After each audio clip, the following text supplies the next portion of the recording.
আপনারা তো ছিলেন কালকে, দেখেছেন যে মানুষ রাস্তার পাশ থেকে মিছিলে যোগদান করছে, জানালায় দাঁড়িয়ে আছে, ছাদে দাঁড়িয়ে আছে, দেখছে, কথা বলছে, এসে ছবি তুলতে যাচ্ছে। আমরা অনেক সময় যেহেতু মিছিলের পদযাত্রার ফ্লোটা ব্যাহত হয়, অনেকের সাথে তুলতে পারছি না, কিন্তু অনেক আগ্রহ, অনেক ভালোবাসা।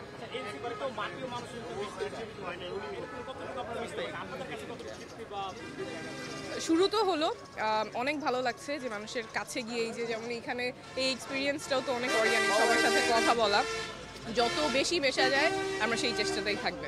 দুইটি জেলায় সব জায়গায় আমরা অত্যাধিক সাড়া পাচ্ছি, যেহেতু খুব কম সময়ে আসলে এটা ঘোষণা হয়েছে, হয়তো আর একটু সময় নিয়ে প্রস্তুতি নিতে পারলে এই জেলাগুলো প্রস্তুত হওয়ার সময় পায়নি। তারপরেও সাধারণ মানুষ আসলে যোগ দিচ্ছে, কারণ আমাদের তো সেই ধরনের সাংগঠনিক কাঠামো বা সেটা এখনও তৈরি হওয়ার মধ্যে আছে। যারা আমাদের কর্মসূচিতে আসতেছে তারা বেশিরভাগ সাধারণ মানুষ, তারা তাদের সমস্যাগুলো নিয়ে আসতেছে, তাদের সমস্যাগুলোর কথা আমাদের মুখ থেকে শুনতে যাচ্ছে এবং সেই প্রতিশ্রুতি শুনতে যাচ্ছে যে পরিবর্তনের, গণ অভ্যুত্থানের প্রতিশ্রুতি। ইনশাল্লাহ আমরা যখন আরও জেলাগুলোতে যাব আমরা আরও বুঝতে পারবো যে সাধারণ মানুষের সাথে আসলে ঠিক কোন জায়গায় আমাদের কথা বলা দরকার, রাজনীতিটা নিয়ে যাওয়া দরকার। আমরা গতকালকে যখন রংপুরে আসি, আমরা তো স্বাভাবিকভাবে আমাদের একটা প্রত্যাশা ছিল, কিন্তু গতকালকে গাইবান্ধা বলি ওই ভর দুপুরের রোদে মানুষজনকে ঘন্টার পর ঘন্টা অপেক্ষা করতে হয়েছে, যেহেতু আমরা প্রথম দিন এসেছি, সময় আমরা ঠিকমতো ওইভাবে মেনটেন করতে পারিনি। কিন্তু তারপরও রংপুরে প্রায় 3-4 ঘন্টা অপেক্ষা করার পর আপনারা দেখেছেন আমরা প্রায় 15 কিলোমিটার রংপুর বিভাগের রাস্তাগুলোতে পদযাত্রা করেছি। কিন্তু আমাদের যারা কেন্দ্রীয় কমিটির পক্ষ থেকে এসেছেন কিংবা সহযোদ্ধা, তারাও বিন্দুমাত্র ক্লান্তি এখানে দেখেননি। এবং কালকে আমরা মানে অন্যরকম একটা উৎসাহ পেয়েছি, কয়েক হাজার মানুষ নিয়ে প্রায় 15 কিলোমিটার এই পদযাত্রা।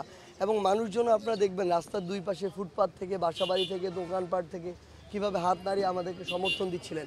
তো আমরা প্রত্যেক দিন আমাদের যখন একটা ক্লান্তি আসে, মানুষের এই আগ্রহ আমাদের ক্লান্তি দূর করিয়ে দেয়। আমরা আজকে আবার বের হয়েছি পূর্ণ নতুন উদ্যমে। আমরা এখন কুড়িগ্রাম যাব, কুড়িগ্রাম থেকে আবার আমরা লালমনিরহাট যাব, 2 জেলা শেষ করে আমরা নীলফামারী গিয়ে রাত্রি যাপন করে কালকে আমাদের দিন শুরু করব।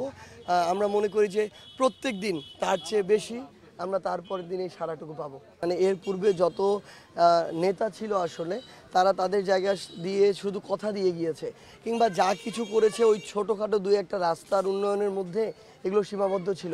এখানে আপনি কোনো মানে অন্তত পরিবেশ বান্ধব যদি বলি বা কর্মসংস্থানের জন্য যদি বলি শিল্প কলকারখানা পাবেন না। আপনি দেখবেন ঢাকা রংপুরের মহাসড়ক যেটা 4 লেনের 10 বছর ধরে হচ্ছে, এখনও শতভাগ কমপ্লিট হয় নাই। তো আপনি সামগ্রিক দিক থেকে কর্মসংস্থান বলেন, শিল্পায়ন বলেন, যে কোনো দিক থেকে রংপুর কিন্তু পিছিয়ে পড়া। ইভেন এখানে মানে হাসপাতালের যে অবস্থা, মানে দুর্বিষহ অবস্থা। ভালো একটা বিশ্ববিদ্যালয়ের যে বাজেট প্রয়োজন, রংপুরে বেগম রোকেয়া বিশ্ববিদ্যালয় সেন্টার একটা বিশ্ববিদ্যালয়, পুরো বিশ্ববিদ্যালয়ের একটা অডিটোরিয়াম নাই। তো অবকাঠামোর অবস্থা কিভাবে? আমরা মনে করি যে আমরা তাদের ভয়েসটা, তাদের কণ্ঠ পুরো দেশের মানুষের সামনে, নীতি নির্ধারক মহলের সামনে তুলে ধরার জন্য কাজ করব।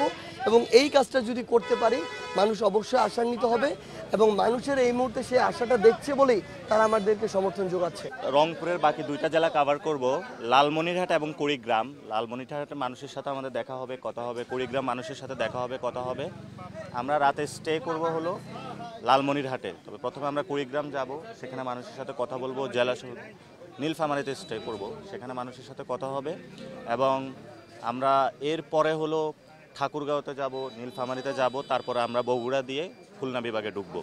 এ আমাদের আপাতত পরিকল্পনা। সবাই সাথে থাকবেন, আমাদের সাথে জড়ো হবেন, জুলাই পদযাত্রা অংশ নেবেন, দেশবাসীর কাছে আহ্বান থাকলো। ধন্যবাদ। আমরা তো জনমানুষের সাথে মিশতে চেয়েছি। আমরা এখানে একদম কেউ আমাদের গাড়িতে আম দিয়ে যাচ্ছে, কেউ কাঁঠাল দিয়ে যাচ্ছে, কেউ আনারস দিয়ে যাচ্ছে। এই যে বিভিন্ন ফলমূলাদি নিয়ে দেখা করার জন্য আমরা বলছি আপনাদের দরজায় যাব, ঘরে যাব। আমরা ফাইনালি আল্লাহ আমাদের তৌফিক দিয়েছে, আমরা আসতে পেরেছি।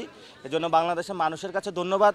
আমরা আরও মানুষের কাছে পৌঁছতে চাই, আগামী ইলেকশনে জয়ী হইতে চাই। আমরা আমাদের এই যে আন্দোলনটা অনেকটা বেশি শহর কেন্দ্রিকটা ছিল, ফলত গ্রামের মানুষকে আমরা কানেক্ট করতে বেশি পারি নাই। এটার মধ্য দিয়ে আমরা গ্রাম শহর বাংলাদেশে যে ভেদাভেদ আছে এটা তুলে দিতে পারবো এবং পুরো বাংলাদেশকে একটি সুতায় গাঁথতে পারবো। এই বাংলাদেশকে সুতায় গেঁথে তরুণ প্রজন্মের হাত ধরে আগামীতে বাংলাদেশ পুনর্গঠন হবে, সে প্রত্যাশা নিয়ে আমরা ঢাকায় বসে যে কালচারাল যে ক্যাচালগুলো করি, আলটিমেটলি এগুলো আমাদের এই প্রাকৃতিক জীবনে কোনো প্রভাবই রাখে না। ঢাকা এই কালচারাল যে এই গ্যাঞ্জামগুলা, এই ইউজলেস গ্যাঞ্জাম, আপনি যখন গ্রামে নেমে আসবেন, মানুষের কাছে নেমে আসবেন, বুঝবেন যে এই গ্যাঞ্জামগুলো একদম মিনিংলেস গ্যাঞ্জাম। বাংলাদেশের মানুষ স্বভাবতই কিন্তু আগ্রহ অনেক বেশি। তো দেখা যায় তাদের সামর্থ্য দিয়ে দেখা যায় কি যে আম দিচ্ছে, কাঁঠাল দিচ্ছে, তো এটাকে আমি কিনতে চাইছিলাম কিন্তু তারা হচ্ছে টাকা রাখে না। যখন দেখে যে আমরা আসছি টাকা রাখে না, তো বাংলাদেশের মানুষ স্বভাবতই আতিথ্যপরায়ণ। আসলে আমাদের সবারই হচ্ছে এই কালচারাল গ্যাঞ্জাম বাদ দিয়ে মানুষের কাছে যাওয়া উচিত। ওই যে এসি রুমে বসে আমরা কালচারাল গ্যাঞ্জাম করি, তারপরে হচ্ছে হুদায় ইউজলেস কিছু ক্যাচাল আছে আমাদের, এগুলা হচ্ছে আলটিমেটলি আমাদের মধ্যে বিভাজন বাড়ায়। মানে সমস্যা তৈরির গ্যাঞ্জাম না করে মানুষের সমস্যার সমাধানের জন্য গ্যাঞ্জাম করা উচিত। মানুষের চলে আসা উচিত। না, এটা মানুষের কাছে আসতেছে না। আম খাই আবার আপনি গাড়ি কিনতে আচ্ছা আমি দিয়ে দিচ্ছি।